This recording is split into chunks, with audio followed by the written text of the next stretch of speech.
Catus, Maximus here. This is just a quick video about a longtime staple of Harbor Freight, the Pittsburgh sheet metal style or plier style wire strippers and crimpers. This is like a universal type of design of the sheet metal ones, where you have the three crimping heads. We have the most force at the three crimping sizes, most force at the tip or at the end of the pliers. You have these threaded holes you actually screw in from the back, how much you want to cut off, and then it allows you to cut off common, screw sizes that are used in electrical and electronic gear and equipment. They actually labeled this as an ignition terminals, these half moon cuts here. A wire cutter, which I will say extends below the rest of the surface so that it actually cuts completely flush, which I'm surprised. The rivet was actually really tight, and one thing I was surprised about, these are actually Taiwanese, these aren't Chinese, oddly enough. And I think for the most basic type of wire cutter, wire stripper and crimpers, where you hardly ever do it and you just need to fix a lamp cord or something else basic, wire up some lights on a basic trailer, these are just fine. They're not as thick or as heavy duty as some other, Blue Points or some old American-made amp ones, but they're still not too bad. As far as how well that they can strip wire, you can use the end of these as pliers, which is kind of handy. We'll see how the wire strippers work here. I think they'll work just fine. Yeah, they work just fine. Kind of an advantage of them having the gap is that you're less likely to actually break strands of the wire. Although if you don't have like soft or oversized insulation, or if you have tough insulation, you can have trouble with these. If we take a real close look, it's manufactured with a decent level of tolerance, and you might expect that from something that's Taiwanese. Maybe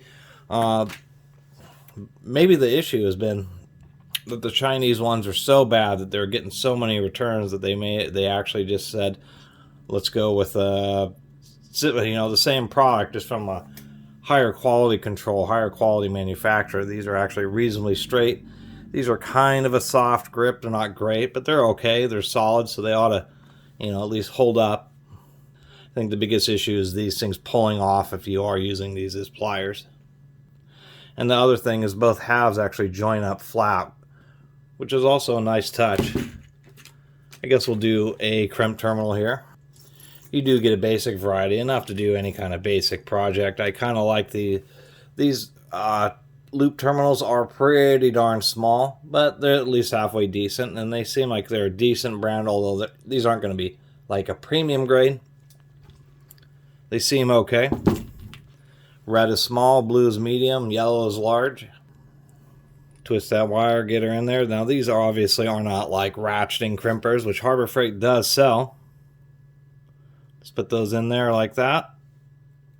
Give it a squish. Maybe even give it 2 squishes.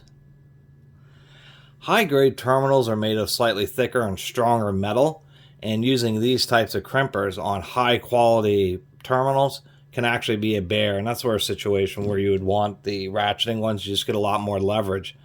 Otherwise, not a lot else to say. Besides the fact that these kind of caught my eye, that they're still like $5, and you can occasionally get them on sale, etc.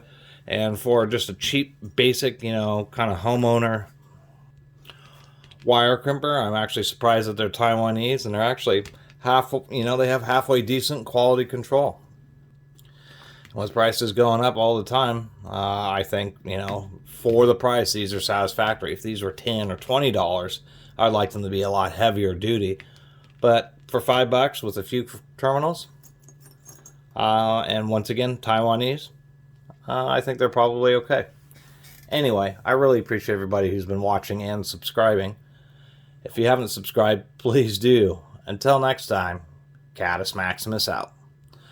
Oh, I did almost forget to mention, it is of course all silkscreen. That's one of the ways that they're cutting costs, is that they didn't stamp the sizing on these at all, unfortunately. The only thing that they did do is they did stamp little detail or little indentations for the different 3 colors, so those are less likely to wear out and give you trouble. So at least they give you that.